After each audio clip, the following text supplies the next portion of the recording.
after every section of the presentation. But if you do have a question during the course of the presentation, if you look in the participant box over on the side of your screen and hover over your name, you should have a little hand signal. You can raise your hand and I can call on you, and or you can type your message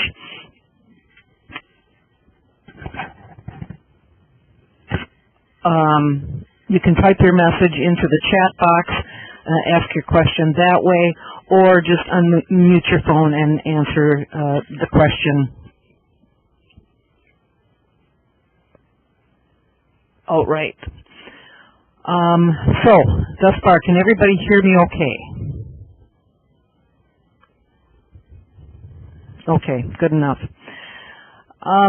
There will be a lot of information probably on the slides as we go through this. I'm not going to read through every slide as we go through it, but you certainly can read through the information as necessary. The other thing that I would ask is that because we are recording this, the recording does capture all the information that is typed into the chat box. So if you do ask a question audibly, if you would also type it into the chat box. That way we can capture it, and we're also going to be putting together a frequently asked questions document to go along with this presentation to hopefully capture the questions that seem to be the most asked the most. So with that, are there any questions before we start?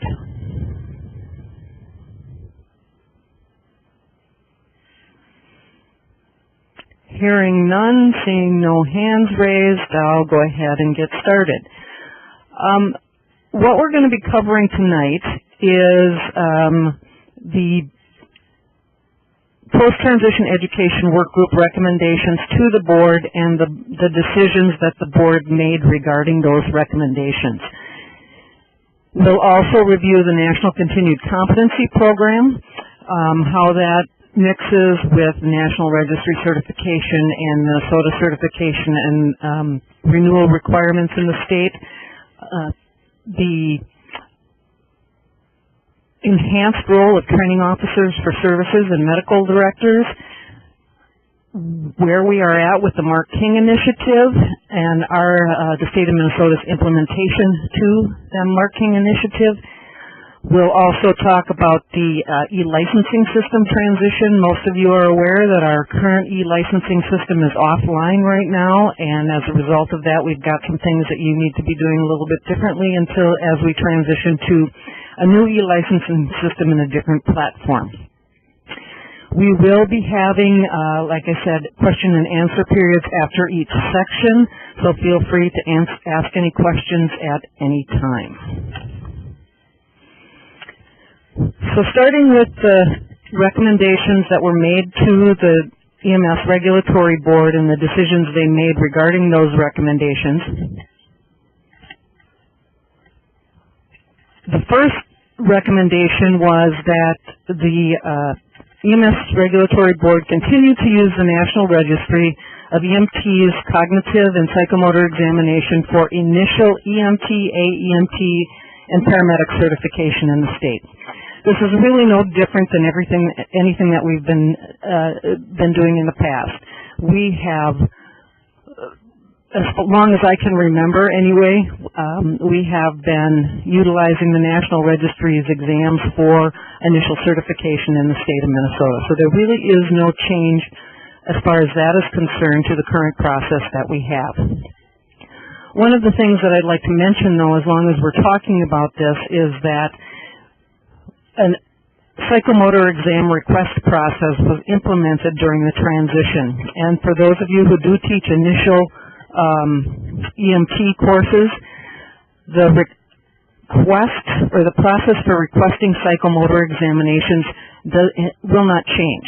So as we move forward post-transition, your requirement to request and have your psychomotor exams approved by the state does not change. So the process is the same, submitting the request for the exam and then receiving the paperwork back from your EMS specialist stays the same. The other thing that I want to make note of is that I don't know how many of you are aware or pay attention to the fact that the state of Minnesota has a pretty generous re-entry process for those who have let their certification lapse. So EMTs, AEMTs, and paramedics have a 4-year grace period from the time that they expire until they are past that 4 years from expiration to re-enter and regain their certification. Because of where we're at in the timeline with that 4-year process, there may be those who have expired that want to re-enter but have not gone through a transition. So just be aware that if someone comes to you and says they're expired and they want to utilize that option of re-entry, they will need to take a transition course for EMTs and go through the psychomotor exam, because that was the process that was in place at the time they expired.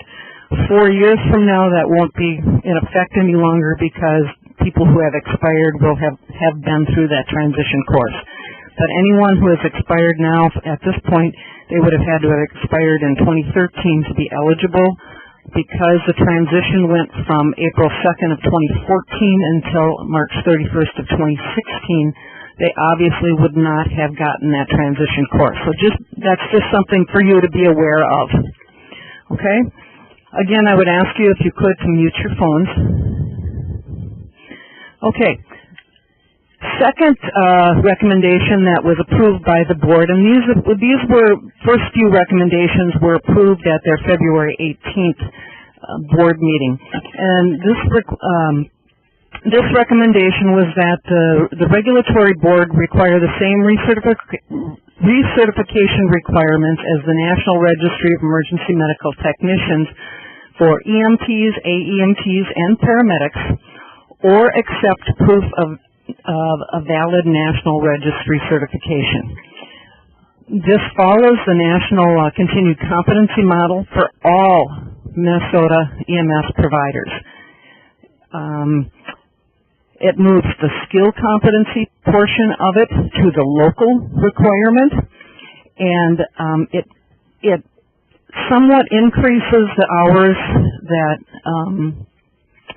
state-only certified personnel had, but it significantly lowers the number of hours needed for those who have maintained their national registry over the years. Now, as we were discussing this within the post-transition education work group, we did crunch numbers, and in reality, taking into account the traditional refresher course, the psychomotor exam that was required, your CPR, ACLS, etc., it came out to be about probably 4 hours that are actually added to what an EMT may have had to have in the past to what they will have to have moving forward. So it's really not a huge change. The other benefit of doing it this way and making it standard across the board is that there will be no question. Previously, under the old model, you had to have this many hours for the state of Minnesota, and you had to have the psychomotor exam, you had to have CPR, et cetera, et cetera. And now everybody across the board will have to do the same thing. So there won't be any questions about, well, I'm only state certified, so what do I have to do? Everybody does the exact same thing. So it standardizes things across the board. The next recommendation was that the regulatory board requests the National Registry designate Minnesota a National Continued Competency Program state as of April 1st of 2016. That request was made earlier this year when the board approved this recommendation, and they accepted that request at the National Registry. And so the NCCP model, or the National Continued Competency Program model for recertification in the state of Minnesota, went into effect April 1st of this year, 2016. Again, it decreases the hours necessary for those national registered people who have maintained their national registry, and it changes essentially the curriculum for that traditional 24-hour refresher to this new model of National Continued Competency requirements. So education programs beginning April 1st should have been starting to teach and utilize the National Continued Competency requirements for their courses that they're putting on for refresher education in the state.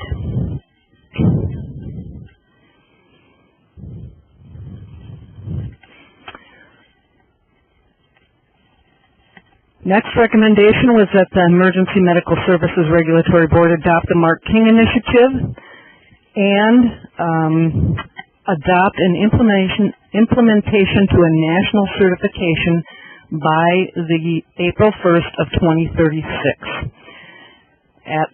As of April 1st, 2036, all EMS providers in the state of Minnesota will need to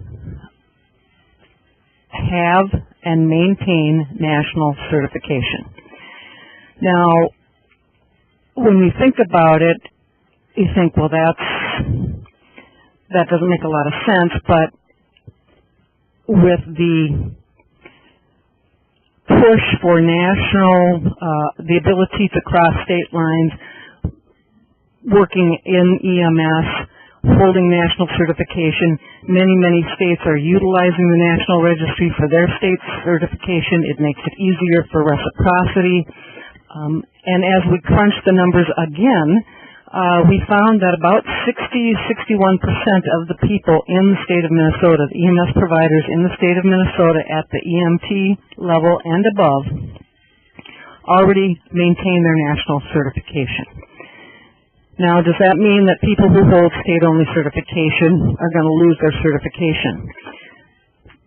In 2036, yes. State-only certification will go away. But that's 20 years from now. So those people who choose for whatever reason not to participate in the Mark King Initiative, which we'll talk about in a few minutes, and just maintain their state certification, you've got 20 years, and 20 years is a good long career in EMS. Beginning April 1st of 2016 and thereafter, all national certified EMS providers in Minnesota at the EMT level and above who have national certification or receive their national certification must maintain it. What that means, and I'll use myself as an example, I've always maintained my national registry. As of April 1st, now I have to maintain my national registry because I already have it. Anyone who is just coming into the field for the first time, they will get their national registry because of the process that we use, utilizing the national registry as our initial certification model. They have to maintain it. They will not have an option to just maintain their state-only certification.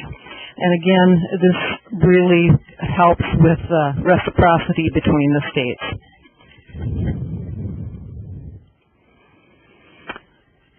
And the final one that we're going to talk about, the recommendation that was made, was that all continued competency requirements, or the NCCR requirements, as with everything in EMS, we love using acronyms. The NCCR requirements that are taught in Minnesota are administered by a Minnesota-approved education program. So what does that mean?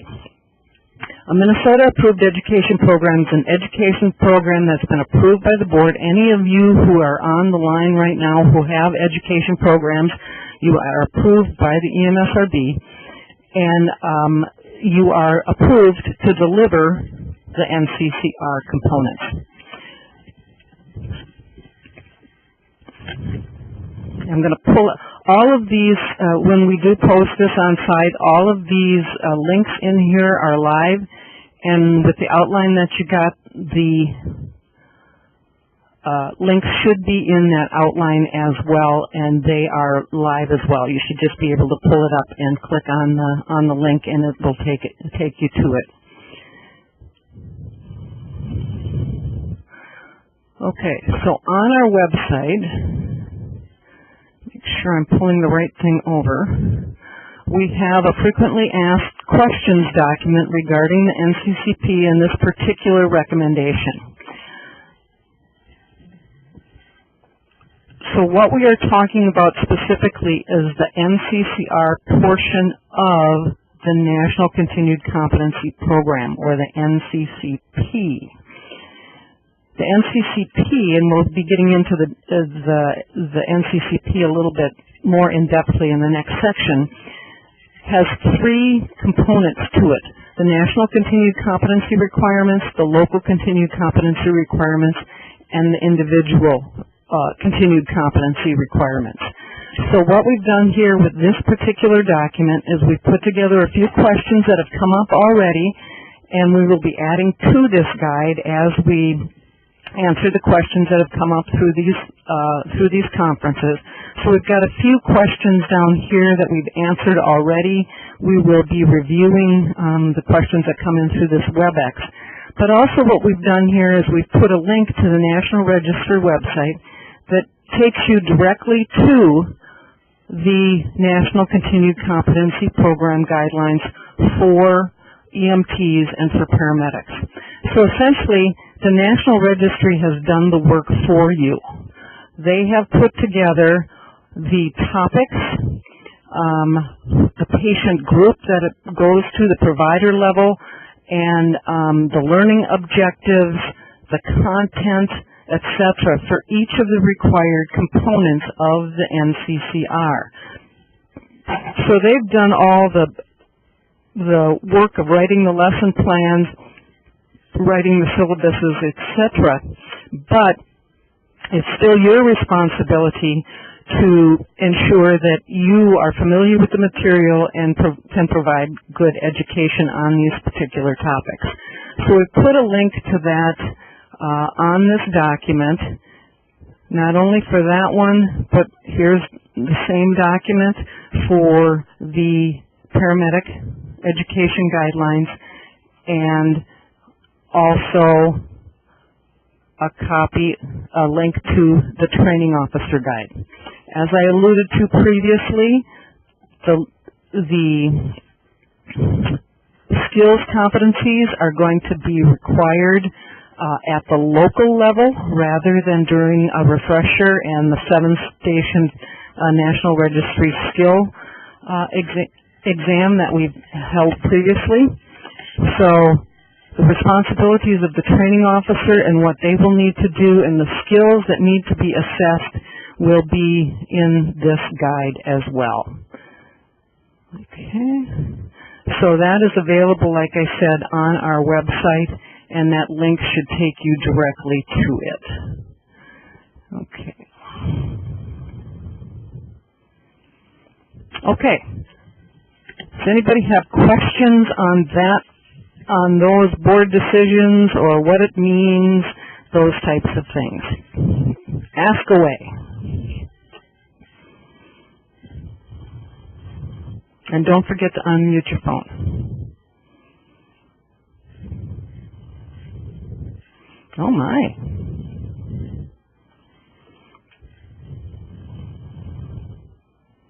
Okay. Hearing none, I will continue on with the next section. So with the National Continued Competency Program, there are, like I said earlier, there are 3 different components of the National Continued Competency requirements.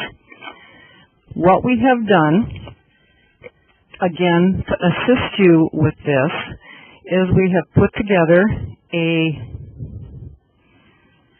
narrative for you and kind of a requirements chart that pulls things out into like a 1-page document that you can refer to. I'm going to pull up the EMT at this time, but we also have one for the AEMT and the paramedics. The first document is a narrative form, and it goes through and it talks about each portion, how many hours are required at each of the different requirement levels, the National Continued Competency Requirements, the Local Continued Competency Requirements, and the Individual Continued Competency Requirements.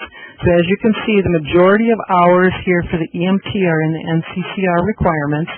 We have 10 hours local, 10 hours for individual, for a total of 40 hours that will be required. So the NCCR is specific evidence-based medicine that has been brought together by a group of stakeholders with the National Registry. So it's not the National Registry that is saying this is what we're going to learn for the next 4 years. It's a work group, essentially, that comes together. They call for content. They're going to be updating this every 4 years. So every 4 years there will be a new guideline for EMT requirements, for paramedic requirements, AEMT requirements, etc. The local competency requirements, those are things that can be decided upon by the local training officer of the ambulance service, the rescue squad, and that's where the skill component comes into effect. The local components can be anything like changes in local protocols.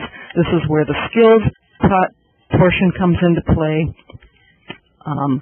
You can talk about documentation, quality assurance from run reviews, those types of things. So that's totally determined by the local agency. And then the individual, I'm going to scroll down here just a minute, I apologize. These are the skills at the EMT level that need to be assessed by the training officer at the EMT level. At the AEMT level and at the paramedic level, those skills must be assessed, and verification of competency must be attested by the medical director of the service that you're working for. The individual competency requirements are completely individual. It's the individual's choice. They can choose any EMS-related topic that they're interested in, and that will count towards their individual continued competencies.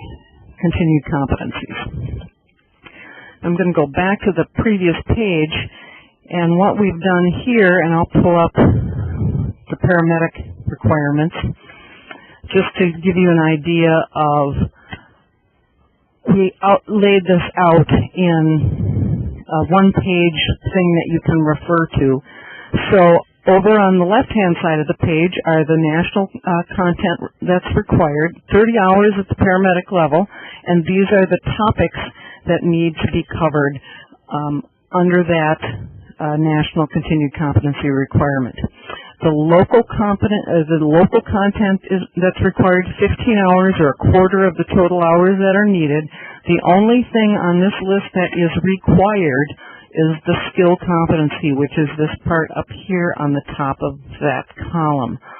All the rest of these topics below are simply suggested topics in case somebody needs an idea of something that they want to provide to their crews about patient advocacy or MCI planning, or again, letting it get back to the training officer and the local medical director. What is it that we need to work on as within our own service? Where are we seeing, high criticality, low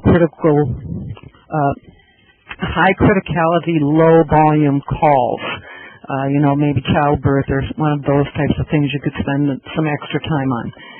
And then over on the right-hand side is just the individual content, and again, it's just an indication that any EMS-related topic that an individual chooses to participate in or attend will count towards their individual content. Oftentimes, this is where your conferences, if you attend conferences, a lot of times this is where that will fit into your education requirements. One thing that I do want to mention is this part in the red here. and it's also on EMT.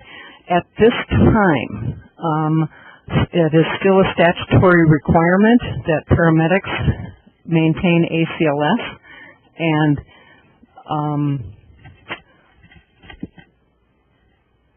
EMTs and AEMTs must maintain their CPR certification. Now, the National Registry has gone away from that requirement for their recertification piece. It's still required as part of the initial certification, but they've gone away from that at the national level. In the state of Minnesota, it is still a statutory requirement. Now, that is being discussed by the Medical Director's Standing Advisory Committee to the Board to determine whether or not they want to maintain that. But at this time, it is still required. However, the CPR and the ACLS refresher courses can then count towards your local component or your individual components. And then when I get into a little bit more of the information that's available on the National Registry website, you'll see where some of those hours from ACLS and CPR can also fit into the national core component as well. Okay, so let me get that off my screen. I've got a couple question here. The question is, can institutions choose to include the skills portion during the NCCP? I'm assuming you're talking about NCCR, Bob, not NCCP, as long as the NCCR requirements is met as well. It is up to the local entity as to how they assess those skills. So if you had for example, if you had a fire department that was working on extrication, as long as there's a patient component with that and you're assessing certain skills, that can count towards that skill assessment. So it's entirely up to the training officer and the medical director as to how those skills are assessed.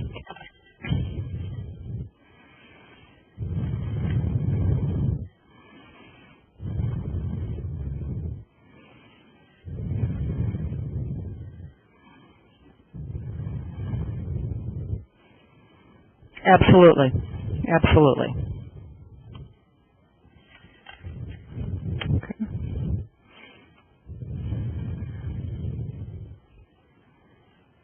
Okay, you're on, go ahead.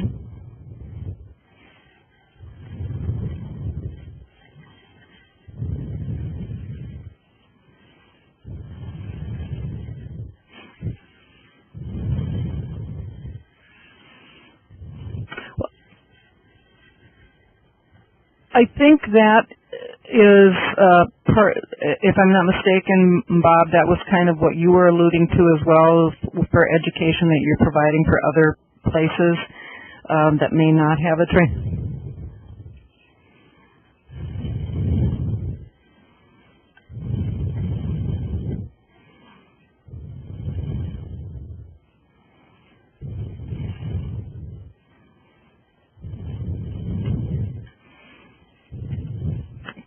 Correct. So yes, that is something that can be done by an education program for an ambulance service as well.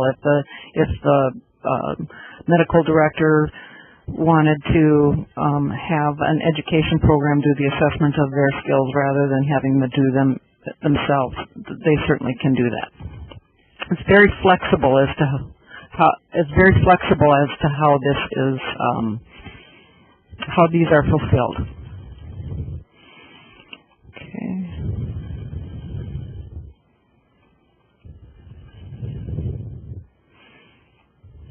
Okay, and then the other thing that I wanted to point out to you with this, one of the tools that we have developed for training officers, for ambulance services, I imagine it could be used by an education program too if they wanted, is a sample education tracking form, because now we kind of need to make sure that, as I said, alluded to earlier, the training officers for the services are going to be the ones who are, training officers and medical directors are the ones who are going to be verifying the education and that the education is complete for their members. So there will be some responsibilities placed on those training officers to ensure that all their members have met all the requirements. The other thing is that this is something that ambulance services who have been through an inspection understand, that when we come to inspect their ambulance service, they need to provide documentation of their EMS personnel's qualifications and to ensure that they have all the required education and skills competencies. So what we've done is we've put together a little spreadsheet. This is on our website, and it is there for you to use. You can plagiarize it however you like, but essentially what we did was we put together a roster, for lack of a better word, where you can list all your personnel here, their Minnesota license number, their national registry number, their expiration date, and then across the top what we've done is we've put in all of the National Continued Competency requirements. Now this one is set up for EMTs. You can plagiarize it. We'll try to get one set up for paramedics and AEMTs, but at this point you could just take this one and add whatever is necessary to it. But we've taken all the components of the National Continued Competency requirements, put them across the top, so you can say, okay, on August 20th, 2016, we did the cardiac disturbance for pediatrics, and you can document that that's the date that you would have that. That way, when you need to have a quick look, you can see, okay, this is what we need yet to cover.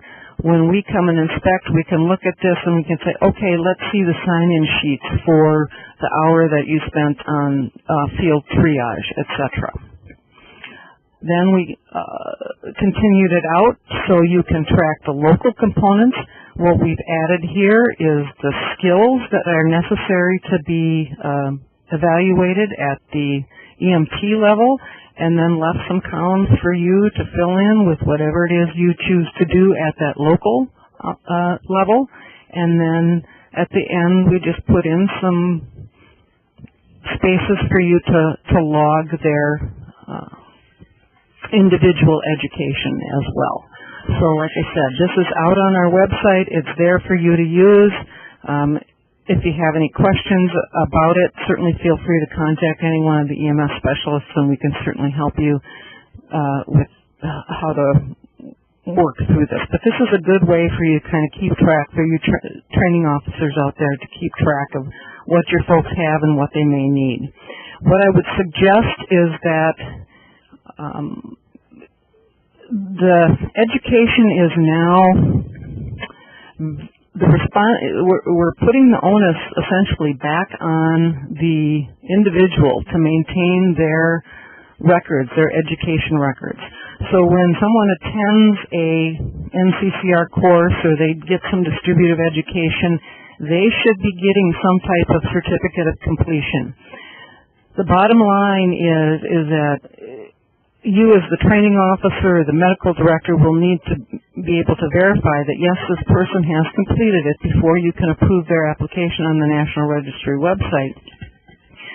But the other thing is that if a person gets audited, and with the National Registry, every 25th application gets pulled for audit. So the possibility of someone getting audited is pretty great.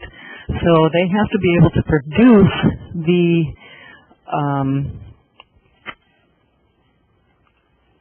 records that they have actually completed the education that they said they completed. Okay, I have another question here.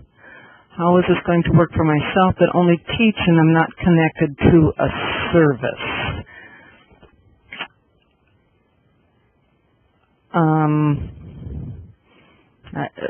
Rich, can you expound on that a little bit? Yes, you are.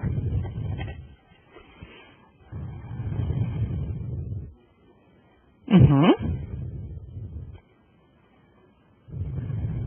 Mm-hmm. Mm-hmm.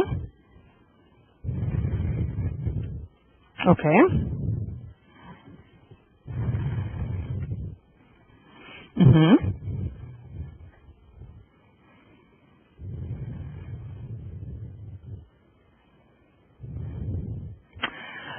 Some of the hours that you teach can be utilized for your continuing education. The other thing that you can do, that I do personally, because I no longer, like I said earlier, I maintain my national registry. I've maintained my national registry since I got it. I continue to say that I'll hold it in my hot little hand until the day I die, because I don't want to lose it. But what I did when I stopped participating in patient care is I became inactive at the National Registry. And what that inactive status is, it's still good. I'm still maintaining. I still have to maintain the hours.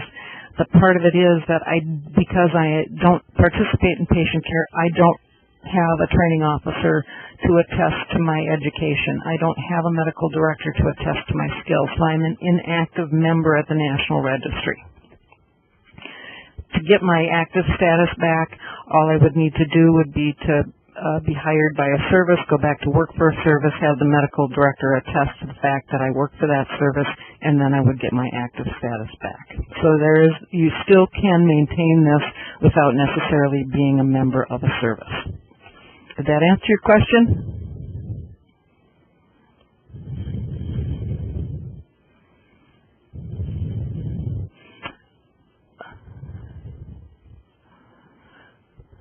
Right. And when we start talking about the marketing initiative, you'll have an opportunity to get that back. But let's hold that point until we get to the next portion of the... Okay? Okay?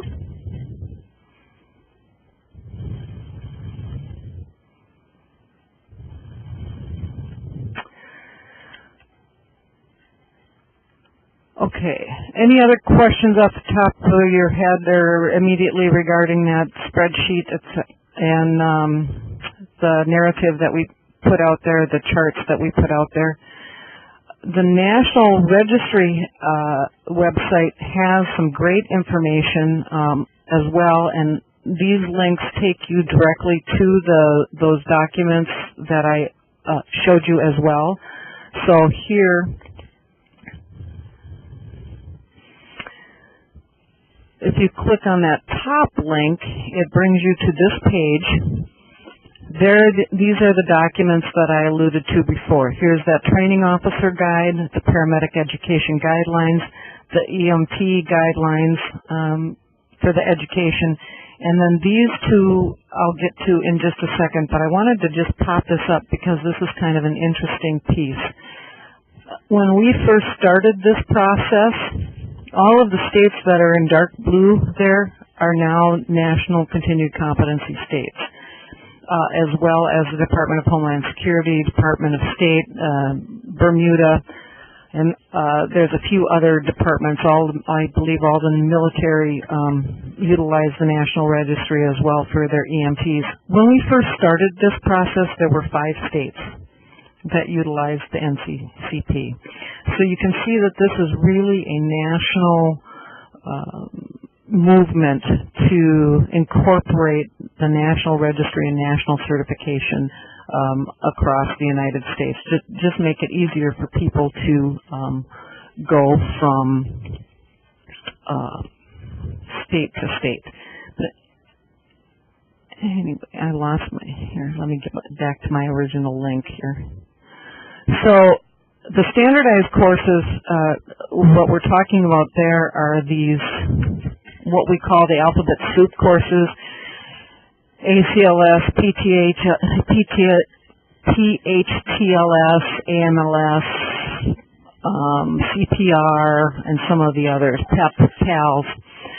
So they also, on their website, in that place that I just took you to, they have the courses listed, and then for EMT, AEMT, and paramedic, they give you the hours that can be counted towards the National Continued Competency requirements by taking those courses. So I'll scroll down here to ACLS.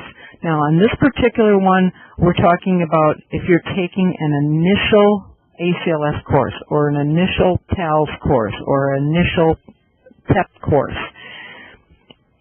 So in the ventilation category, if you're a paramedic, an hour of your ACLS can count towards that requirement. So not only will you be getting hours that you can utilize for your national core, national continued competency requirements, but then you'll have additional hours that you can count towards your local or individual. So this is the breakdown of what hours from an initial ACLS course would count towards your national continued competency requirement. Now they also have the same thing for the standardized courses or the alphabet soup courses for refresher courses. So again, here's AMLS. Of the refresher course, a half an hour of that AMLS refresher course can count towards the affective characteristics portion of the National Continued Competency. So by utilizing all these tools, you can accumulate hours and fit in those national continued competency requirements without necessarily have to sit through a specific course on ventilation, etc. And then finally, the other thing that I wanted to point out about on the National Registry website was this page right here. And they have a bunch of great videos for those of you who do not have training officer accounts for your service. It tells you how to create a training officer account. It tells you, it's great resources for your personnel. How do they manage their certification? How now if someone has been national registered and they have been very diligent in going through, and every time they complete a course they go into the National Registry website and they enter that information into their account, that education is still there, but because we became an NCCP state as of April 1st, it's in a different spot. So there's a video in here on how to move your education from the old model into the new model and how you can apply it. And just to give you an idea, I'm going to see if this is the right one. I pulled up my account here. And so this, when someone logs into the National Registry website, into their account, they click on they log in, and here it shows that I'm all logged in up here. I click on my certification, and it brings up this page. So anytime you get your education, you can come right to this site, and you can enter that education and keep track of your education, and as you enter the courses, these little bars add up, and it tells you how many hours you have of education that you still need that you've obtained, and how much you need to acquire yet. So if I click on Manage My Education, and I wanted to bring this up because one of the things that they've done with people who are recertifying now in 2017, you may have already gotten education. It may have been in the form of a traditional refresher course. So how does that fit into this new education? So I'm going to click up here on the national, and I'm going to go to Add a Class. So I click on Add a Class. I'm going to add a class name, and maybe we had a 4-hour quarterly training that I'd put that in, who the class sponsor was, maybe list in the description the topics that were covered during that particular session, choose the method of instruction, whether it be case review, an in-service training, the date that it was completed, And then this is something that you'll see only on the national component. You need to assign this class to a topic of the NCCR requirement. And so down here, when you click on that drop-down, it has the different requirements for the NCCR, but it also has up here a Minnesota-approved refresher course.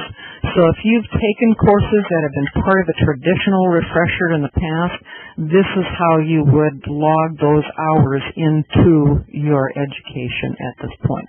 But again, those videos on how to submit your education and how to transfer it from anything previously will be very beneficial to your members and staff, etc. Creating a training officer account again, and then there's another one for creating a medical director account as well, because your medical director will need to verify skills for AEMTs and paramedics. Now I'm just going to take a quick look at the questions that have come in on chat.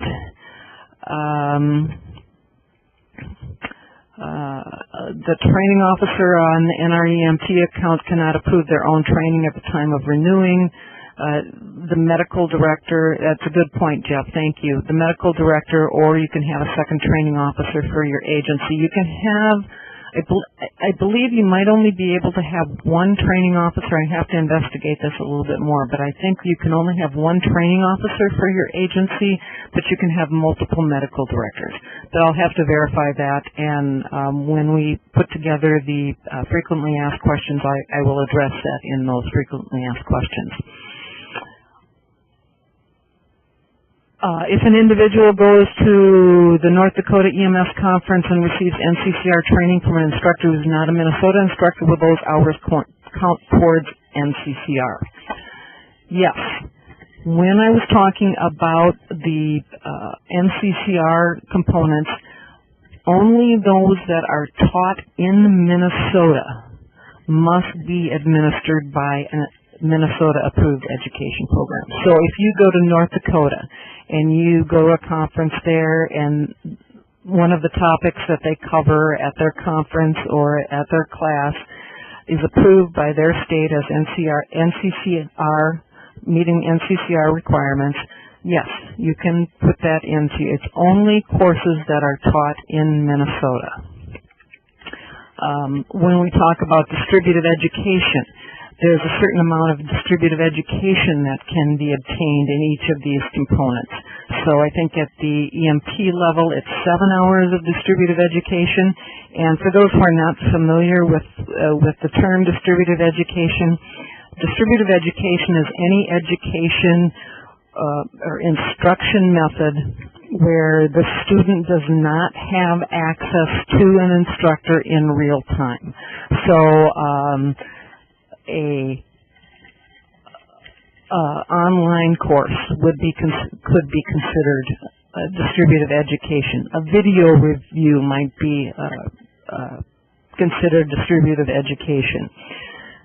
Journal review would be distributive education. That's pieces where the person taking that education doesn't have real-time access to the instructor. So at the paramedic level, you can get 10 hours, I believe, of distributive education. That can count towards your NCCR requirement.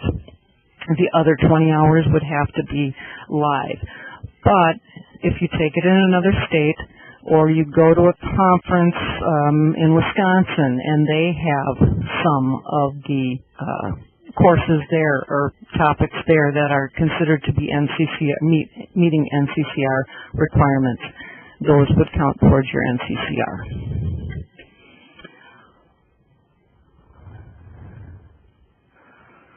Okay.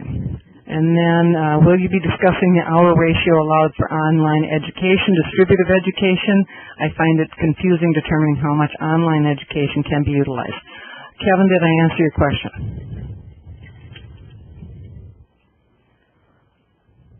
Kevin, are you still there?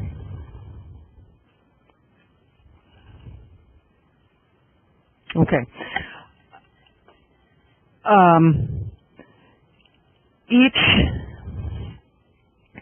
When I was talking about distributive, and I think what Kevin's alluding to here is in the National Continued Competency Requirement portion of it, you have X number of hours that you can obtain through distributive education, which is what I described. For distributive education, if distributive education should be CSPEAMS or CAPC approved, or it should be approved by another state agency. Okay, next question on the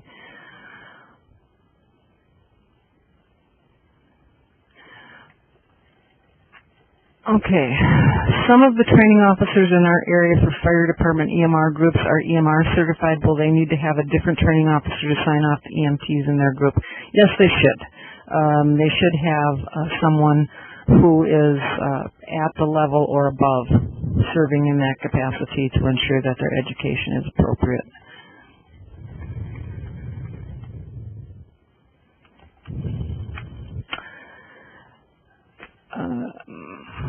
We are a Minnesota training and agency. Can we utilize locally developed and delivered distance education to our students as a portion of the NCCP refresher program and or as continuing ed for the local and individual component?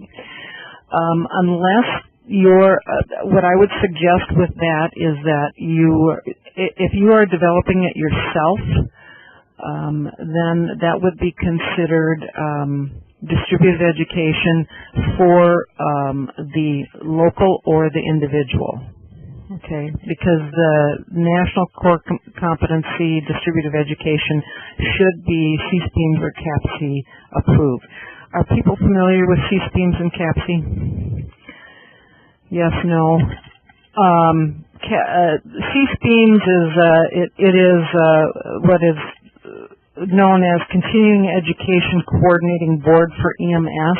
They're a national organization. They've recently changed their name to CAPC, which is the Commission on Accreditation for Pre-Hospital Continuing Education.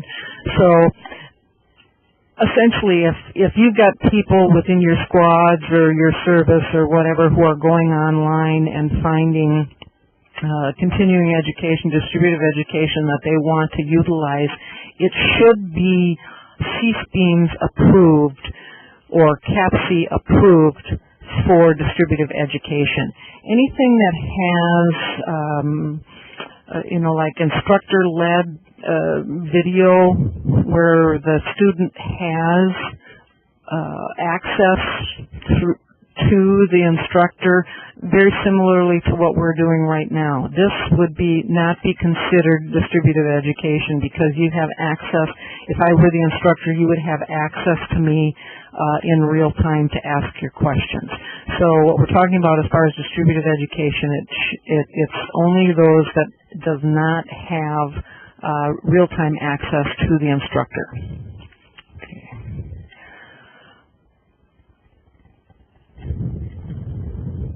Yes?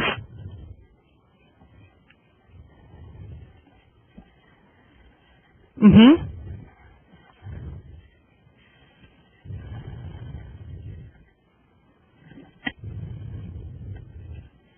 Right. Right. Thank you. Appreciate it. Yeah, it's not something that, you can click through the slides and then just go in and answer the questions. There is time involved in that, and that's why we are looking to CAPC to approval for the distributive education pieces. Okay. With that, any additional questions about the NCCP program, distributive education? What counts as national continued competency requirements? What counts as local, individual, and the like? Yeah. Hi, Dave.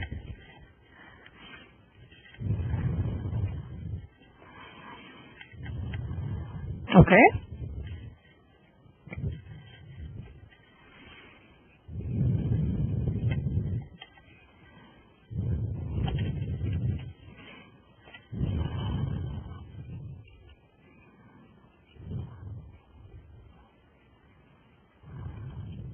Mm-hmm.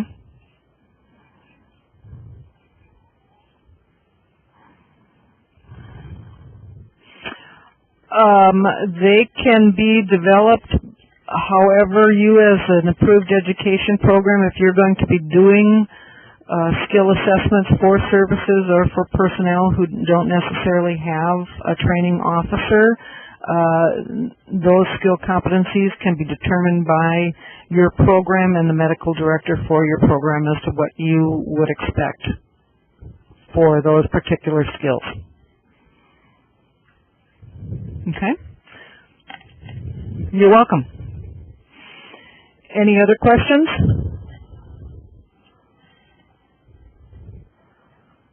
Okay, well, that was pretty easy. Let's move on to the Mark King Initiative. So one of the recommendations, as we talked about earlier, was that that the board approve our request of the National Registry to be a participant in the Mark King Initiative, which is an initiative from the National Registry that allows people who have been previously nationally registered and have let it lapse to regain that national certification without having to take the cognitive or psychomotor exams again. So the board approved that recommendation. They made a request to the National Registry, and that request was approved by the National Registry's Board of Directors, I believe, in June. So where we are at with Mark King is that anyone who expires in 2017, their state certification that expires in 2017 should have received an email from me personally giving them the instructions as to how to apply for the Mark King Initiative.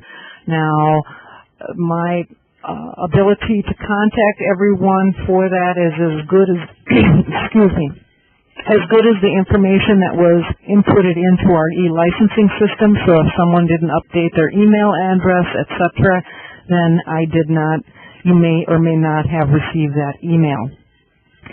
But what we have done is that we've worked with the National Registry. We've determined the eligibility of all the personnel who expire in 2017, whether they're eligible for the Mark King Initiative, and they should be applying during this time period. We opened the application period with the National Registry on July 5th. We have information posted on our website as to how to do that. But at this point, only people who expire in 2017 should be applying. If you expire in 2018 and you try to go in and apply for the Mark King Initiative, you're going to get an error message because that application period has not opened yet. There will be an application period set aside for EMS providers in Minnesota that expire in 2018 to participate in this. It will probably be a similar time frame next year, probably beginning in July of 2017. But right now, only those that expire in 2017 should apply. And this is where you can find the information if you think that you should be able to qualify for this. That's the link. And here is the information. Everyone that I've talked to has said it's a very, very easy process. If you have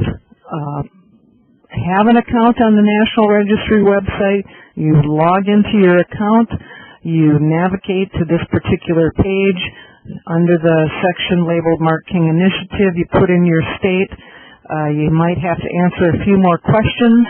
You pay your $20, and you're good to go. And then you can start entering that continuing education into that account as I showed you previously. So when we talk about here on the CBT candidates, here's where you're looking. The Mark King Initiative. So here's the CBT candidate news scroll down to the Mark King Initiative, you would select the state of Minnesota. Now, I don't have that option for two reasons. Number one, I expire in 2018. Number two, I already hold National Registry certification. They would then click on the level and submit it. That would bring them to another page. So it's actually a very easy process. Everybody that I've spoken with has gotten their card within, a week. And then your expiration on your National Registry card will be 2017 as well. So you need to go, those people who get their National Registry back utilizing the Mark King Initiative would need to go in, start logging their continuing education.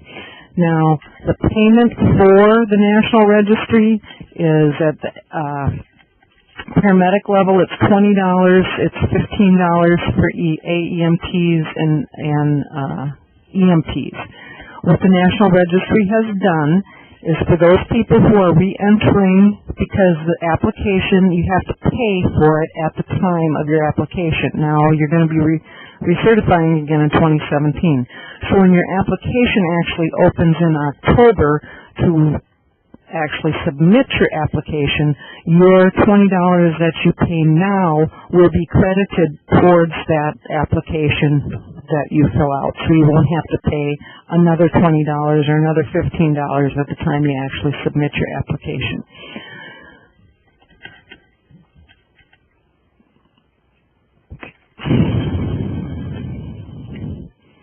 Okay.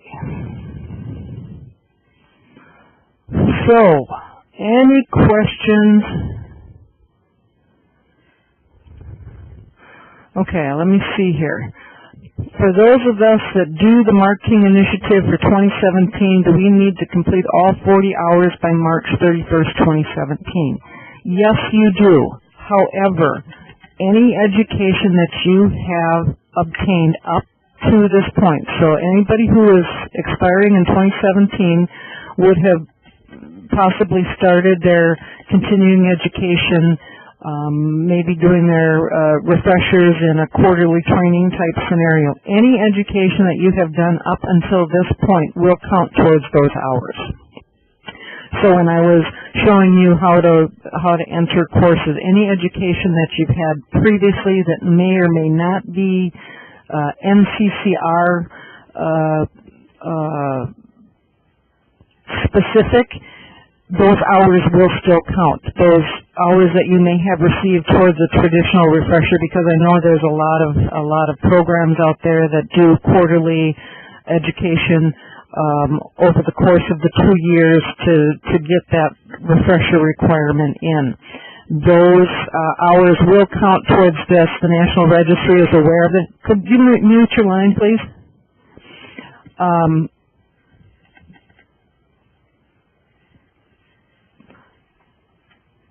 Those hours will count towards the total of 40 that you may have.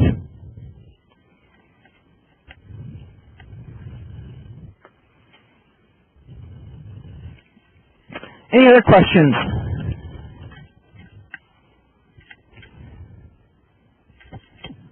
Regarding the Mark King Initiative. What I will emphasize with the Mark King Initiative is for those people who expire in 2017 and want to participate in the Mark King Initiative, I would suggest that they do it now. They have until March 31st of 2017. However,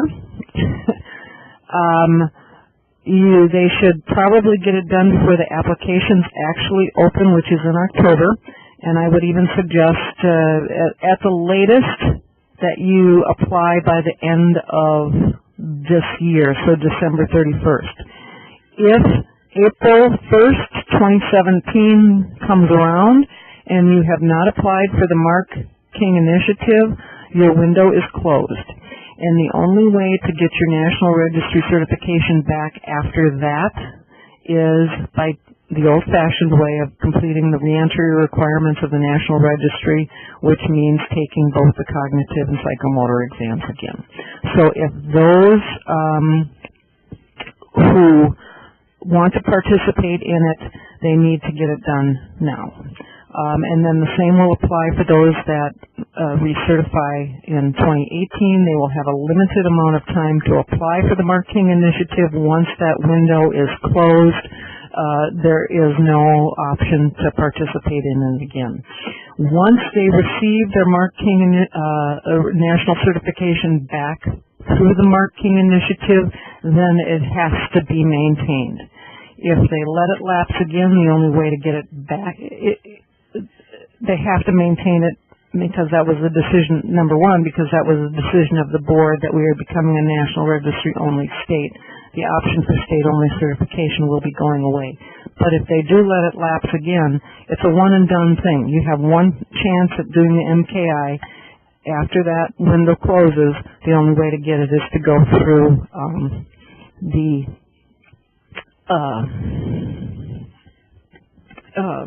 regular reentry process with the National Registry.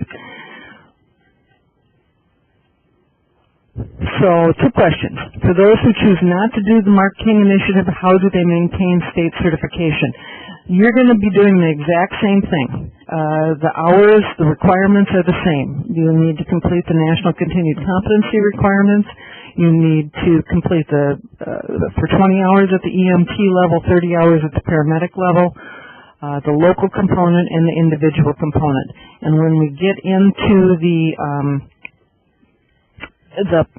processes that are going on, because the online system is down right now, you'll see some of the tools that we have available. Right now we're back to the old paper applications for the time being, but as we move to the new platform, we hopefully will be able to do a very similar thing that is done on the National Registry site, where you will enter your education into your account on the e-licensing system, and it will be verified that way. So if you choose to maintain state only, the requirements are the same. You have to have all the components of the National Continued Competency Program, the total number of hours, and it will have to be verified. And we'll get into that with the application process in just a little bit. So the window of time for the Mark King Initiative for 2017 is 12/31 of 2016. The window of opportunity for the Mark King Initiative is from now until March 31st of 2017.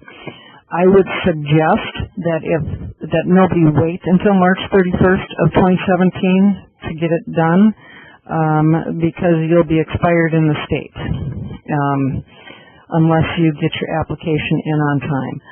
So I am suggesting that you encourage people, if they want to participate in the Mark King Initiative, they do it sooner rather than later. I know it's probably hard to believe that there are people in EMS who procrastinate a little bit with these things, but if they put it on the back burner, time goes slipping by, and if there's any issues with their application or there's questions, they leave it to the last minute. We need to be able to have time to sort these things out before them. So it's up to the individual, but their window of opportunity actually closes on March 31st of 2017. Any other questions about the Mark King Initiative or the process for it?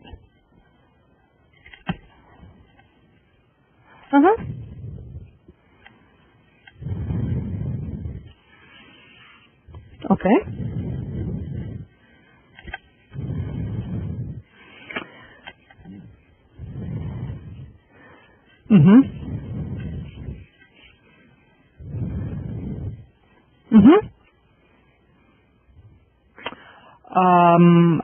He will still need to do the same continuing education with the NCCP, completing the National Continued Competency requirements, the local continued competency requirements, and the individual continued competency requirements.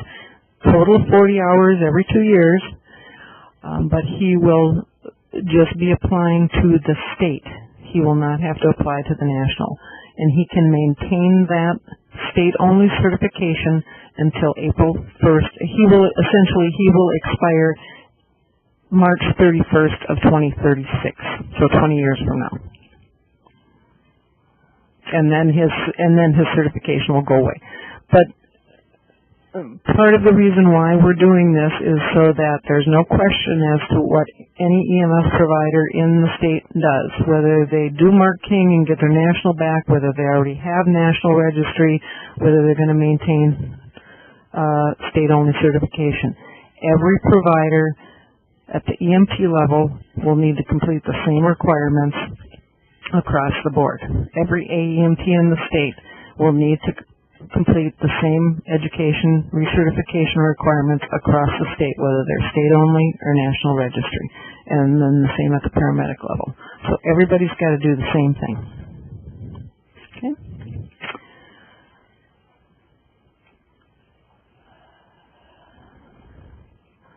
Okay?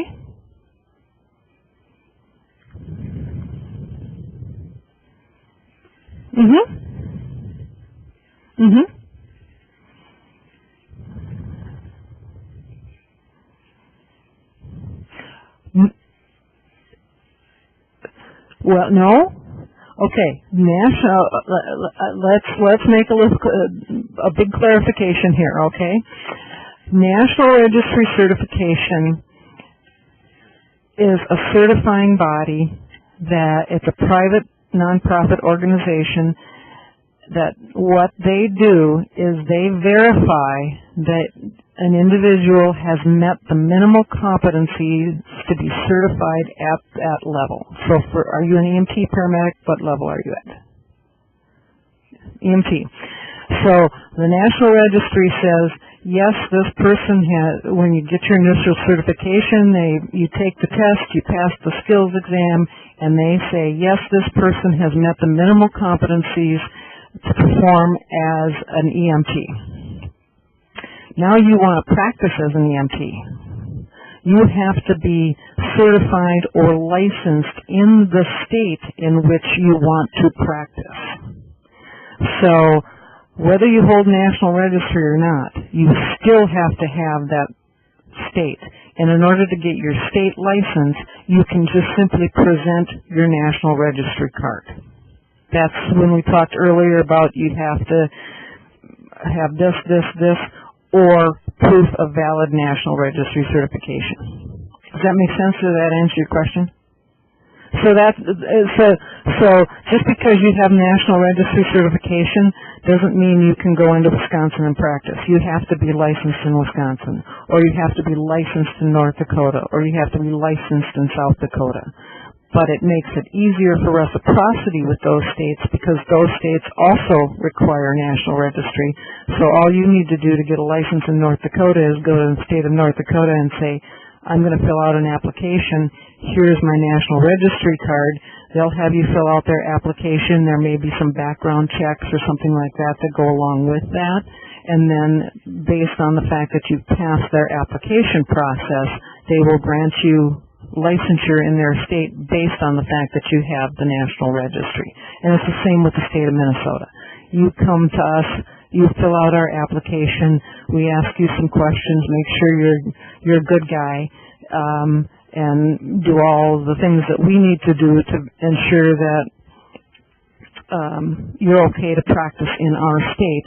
And then by virtue of the fact that you have that national registry card, we will grant you certification in the state of Minnesota. Make sense? Okay, I got another question on the chat here. When is the window for Mark King for those that expire in 2018? The exact dates have not been set up between our staff and the staff at the National Registry, but as I alluded to before, I would anticipate that it will be a very similar timeline from when we had it this year. So probably looking at a July-type start date for that. The National Registry is very similar to the state of Minnesota, is actually identical to the state of Minnesota. The actual application period starts October 1st of the year prior to the expiration date. So for those who expire in 2017, your window to actually submit your application for recertification opens October 1st. So what they are doing for us, for those who want to participate in the Mark King Initiative, is they're opening that window for a few extra months to hopefully get everybody in. And that's again why I'm encouraging people, and if you talk to people or know people who want to participate in the Mark King Initiative, to try to do it earlier rather than later.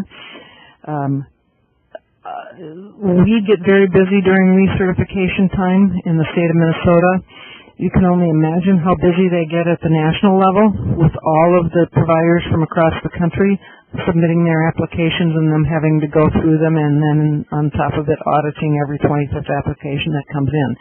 So what they've done is they've opened up that a 3-month window essentially for us, or an additional 3-month window for those to apply to the Mark King, so that they can get those through their system and get for those who don't have accounts, to get those accounts set up and those types of things. So they've granted us this additional 3 months to get people into their system. I would imagine it will be a similar period of time for those that expire in 2018 as well. And the same process will happen for those that expire in 2018 as happened for those who expire in 2017.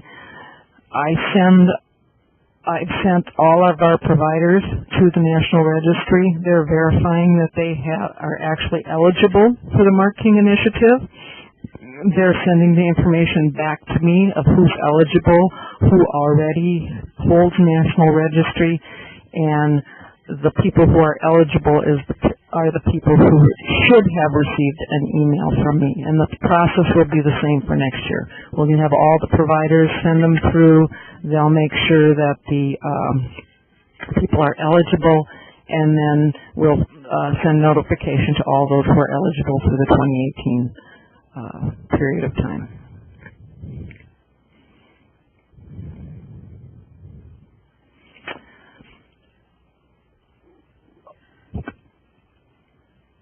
Okay, another question on the chat.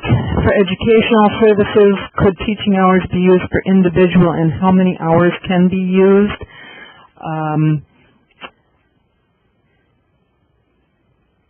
Yes, teaching hours can be used.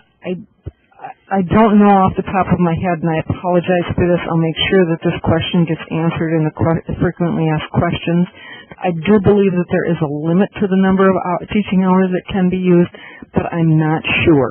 So I don't want to give you misinformation on that. I know that teaching hours can be used because one of those things in the drop-down of the method in which you receive the education, one of the options for you to choose is, I taught this course.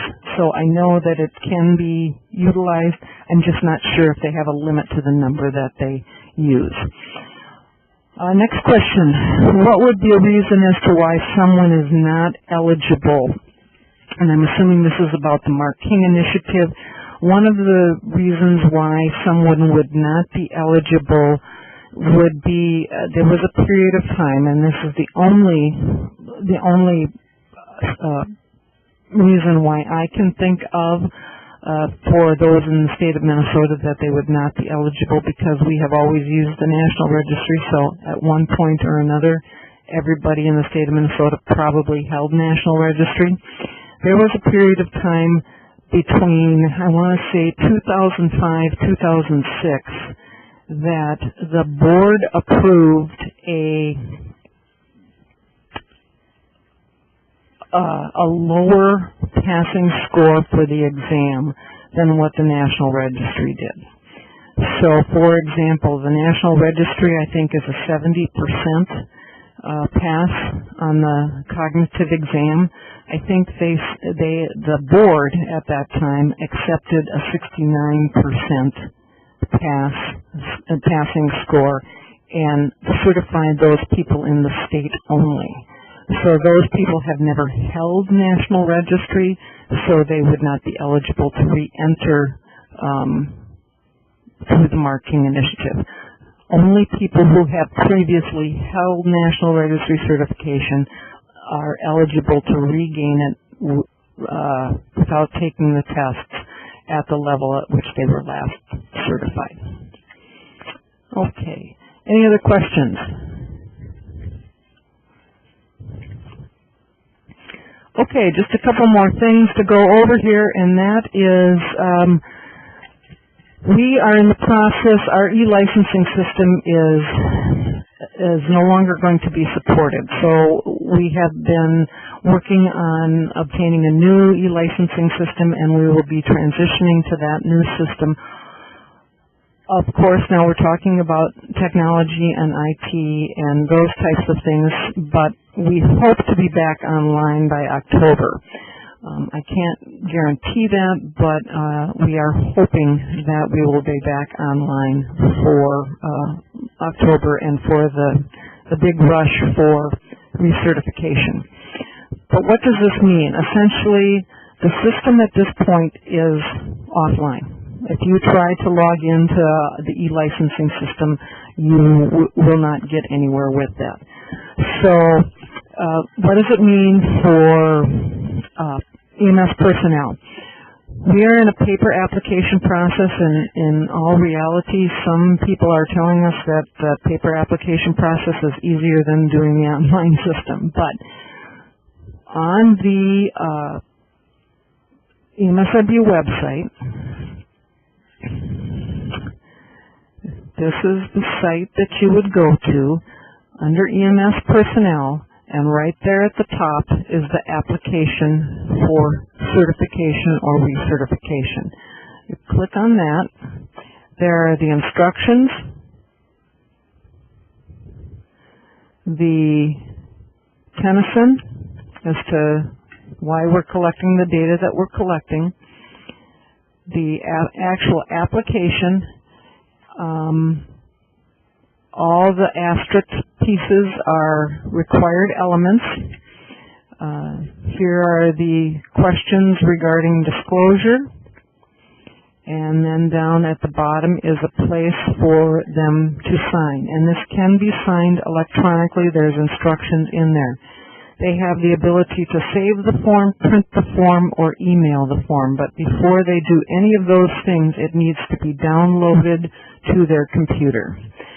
So they can go in, this is a fillable form, last name, first name, middle name, etc.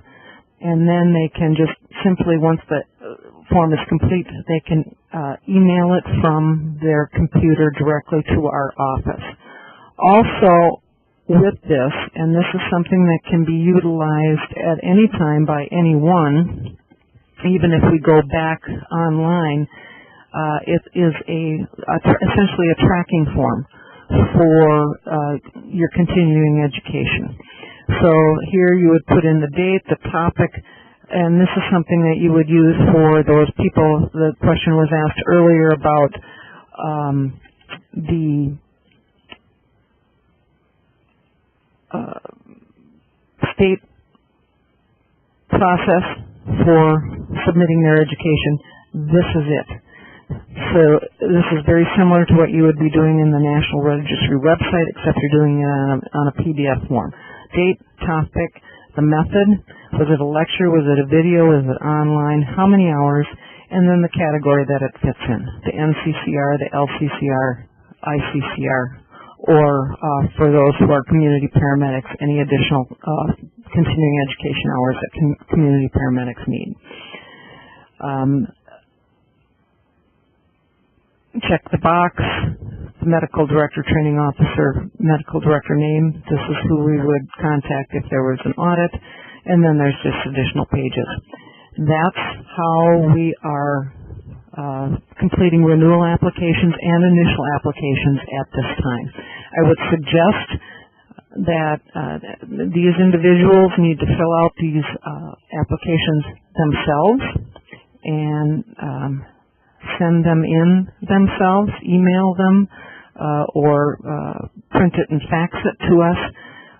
because of the privacy information that's included in the application. So that's the process for EMS personnel for recertification. This is the website that they go to find it. And the other link that is on the slide here just takes us directly to that application. So it's the same thing. Where one link is just taking you to show you on the web page where that application is located. The other link will take you directly to the application. Okay. Any questions on that application?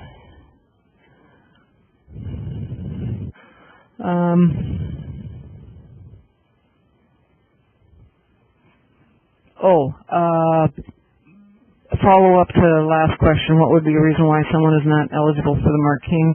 So these people need to take the National Registry exam. So if anybody who is not eligible for the Mark King because they've never held National Registry certification has to get National Registry certification the old-fashioned way by taking the test. Yes. Okay. Now, most of you who are education programs have in the past been able to go online and verify course completion. At this point, we don't have that capability because we are offline, and so the education program needs to send us a verification of the course completion for the people who completed their courses. So that's what, again, here we are. The first place I'm going to take you is to the site where you find the form. So you'll see, so it's right on our main page on our website, right here under Education Programs. There it is, right there, Course Completion Verification Form. What we are asking you to do is, again, this is a fillable form. You can download it to your computer, fill it out, course, education program, the course type, the course number. This is probably the question that we get asked most often, and that is, what is my course number? Each education program has a 4-digit program number. That's the first 4 digits of your course number, the year that the course took place in, the month and day of the day the course started, and then the course completion date. Only enter the people who have actually completed the course. We don't want you to actually fill in everybody who is in the course. Only those people who completed the course. Again, you can save it, you can print it and fax it to us, or you can email it directly to our office. These are then matched with the applications that we get to verify that course completion, and once that takes place and all the other pieces of the application process are completed, that individual would be issued a new card with the new expiration date. And then again, this link just takes you directly to the form itself. So, there you go. Okay.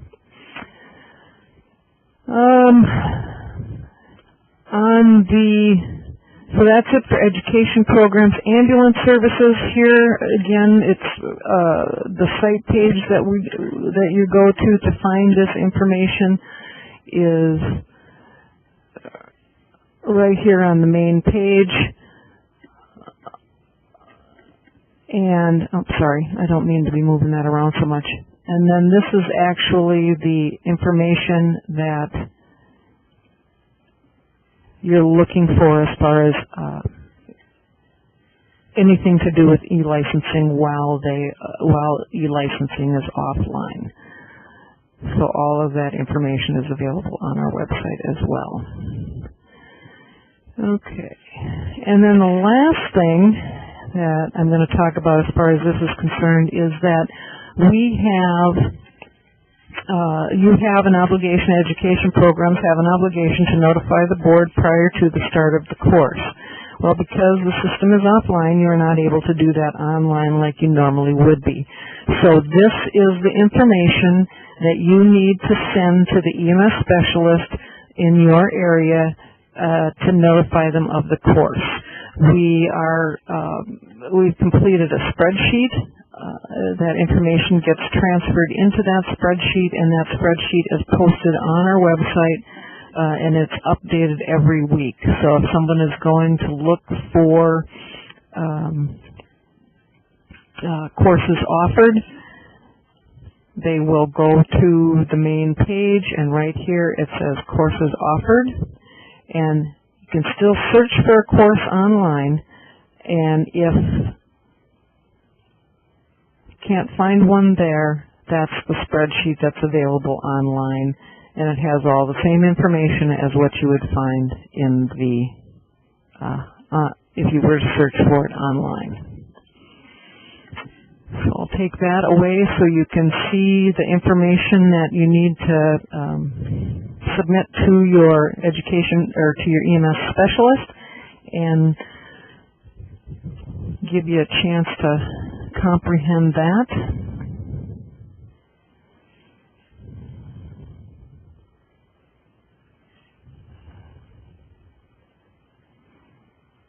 Okay. And we'll open it up for questions on the e-licensing transition piece. I've also got a question on chat here. So to recertify for a Minnesota license, we will have to provide the continuing ed info that we also provide to the National Registry of EMTs. If you are nationally certified, what you would need to do is you need to submit the continuing education to the National Registry, and that has to be verified either by the training officer or medical director for your service. Once when you submit your application to the state of Minnesota, you can either submit all of that education as if you've been keeping track of it on that tracking form, or submit a copy of your National Registry card with your application. Then the application will be processed, so your National Registry will be verified, and it will go through all the other approval steps that needs to go through before we can actually issue the recertification card. Okay. Any other questions? Yeah.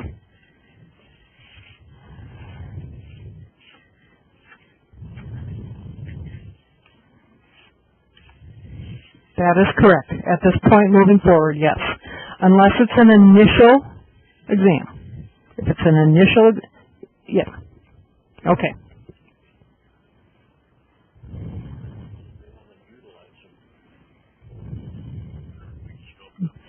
Yeah.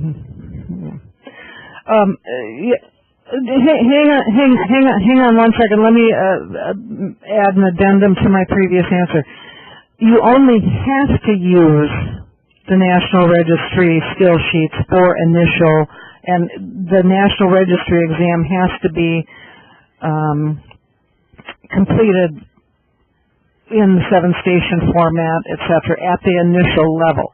If an institution or a local agency or an education program wants to utilize the National Registry skill sheets as a tool to verify skill competencies for the refresher, they certainly can do that. But the National Registry skill psychomotor exam at the refresher level does not have to be completed that way. Okay.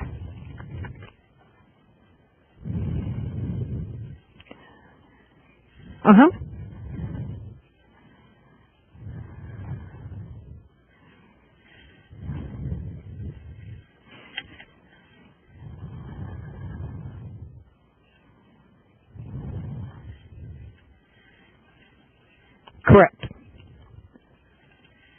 That's correct. So start early.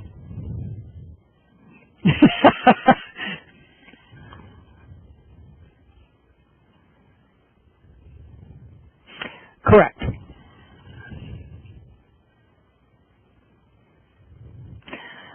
Question on the chat. If you are a lead instructor, how many hours do you receive for that class? Is it hour for hour? Again, I need to verify that information, and I apologize for not having that information readily available. It's something that I will make sure that is addressed and answered in the frequently asked questions that will go along with this presentation and be posted on our website. So I apologize for that. I know that you can use teaching hours for continuing education. I'm just not sure if there's a limit to it. And then, is there going to be a way to attach an NREMT card to the application? I believe that you can just attach it to the application. But hang on just one second. Email it to us. Uh-huh. It'll bring up your email. Oh. Okay. Got it. Okay. I got some help from the peanut gallery over here. Is there going to be a way to attach the National Registry card to the application? When you hit email, once you've downloaded the form and you hit email, your email will pop up. So an email, just like a regular Outlook email, will pop up. Your application will be attached to that email. You can just take and attach a copy of your National Registry card to that same email and submit it. Okay, any questions about e-licensing transition? Any general questions or comments?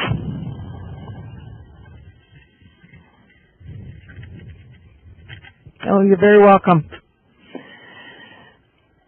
Rather than try and travel all the way around the state, we thought we'd give this new technology a whirl. And hopefully it will turn out okay, and will be. What I'm finding is very nice is that because we're recording this, it is capturing all of the questions that you guys have submitted into the chat room, and we'll be able to take those and answer them specifically, rather than try to come up with what may or may not be questions that you have. So it's been beneficial for us as well to hear what questions are out there. And we also wanted to make sure that everybody's got the information essentially from the horse's mouth. So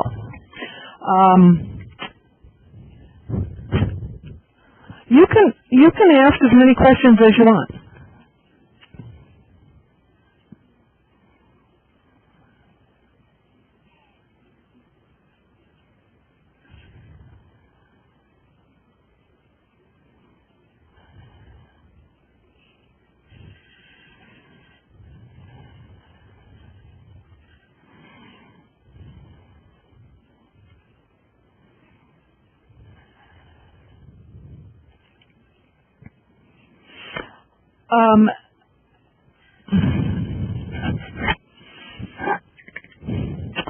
You know, they can try it. I'm not sure that their account will activate, but they certainly can try. But in the meantime, they certainly can utilize the tracking form, even if right now it's all in one big PDF document. You certainly can download the document and just utilize that tracking form. You don't need to worry about the application piece of it, and then they've got it all in one spot, so that they remember, and then they can just go back and enter it into the National Registry site at a later time. But that way it's all in one spot, and they can just save it on their computer and utilize it that way. Okay? You're very welcome. So the NCCR hours are very specific. The facility we use will be responsible for knowing the exact categories they are to educate us on. That is correct. The education programs who are providing this education, if they're providing it to you, they have the responsibility of having that the EMT requirements, paramedic requirements, AEMT requirements, etc., and ensuring that they have essentially the information is there. Their educators, their instructors need to do the work to ensure that the material they are presenting to you will satisfy the requirements of the NCCR and give you all the information that you need. And with that, how do the hours we had under the old 44 plan fit into the NCCR 20 hours? That was one of the things that I was referring to with some of the old education or the education that you received over the last couple of years. If you had a quarterly training, and on this particular night you talked about OB and I don't know, some of the different subjects. What you would do is you'd go into that national component piece of it on the national, in your account, write down the name of the course would be your quarterly training, the date that it took place. Under the description, you would write in the description of we covered this topic in the description, and then down where it asked for, under the national component, you would select Minnesota approved refresher course, and then those hours would count towards, because you have the opportunity of using that blended hours. Any hours that you should be getting from April 1st of 2016 should actually be the NCCR content hours. And then the next question is if we have any extra NCCR hours, that's kind of hard to say. I'd hate to do that 5 times fast. Can those fall into cover local or individual? Absolutely. Absolutely. And if your local doesn't fill up all your local hours, they tell you to go get some individual hours. That can, you can take individual hours and put them into local hours as well. So other than the specific topics of the NCCR, it's pretty flexible as to where you can get your different hours. Okay, my information is there. Certainly feel free to contact me directly. The other is a link to our website, which shows the staff, and when you click on that link, it will bring you to this. Okay. Any additional questions?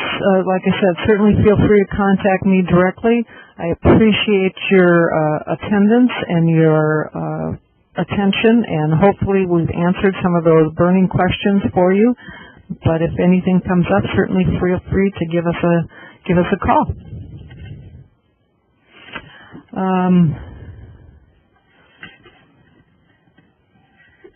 Okay, I've got one more question. That completes what I have to say, so if you want to hang on for additional questions, certainly feel free. Some of these questions that are coming across I will answer, and if you want to stay on the line for that, that's fine. Some of us are having difficulty finding Lake of the Woods Ambulance as an agency to select on our national certification. That would probably because your training officer has not yet affiliated your ambulance service with the National Registry. One of the videos on the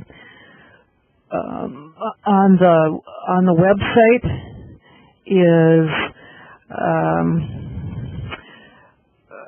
creating a training officer account, and managing your agency affiliation as a training officer. So those are a couple of things that your training officer should watch. All of those videos are about 2-3 minutes long at max, and they are very well done and have a lot of screenshots showing you exactly what you need to do.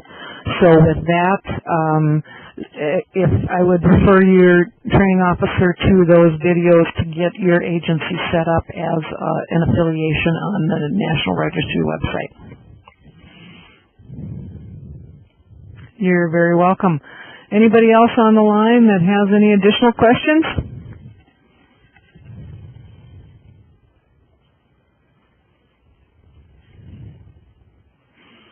Hearing none, again, I thank you very much for your time and attention, and feel free to contact us if you have any additional questions.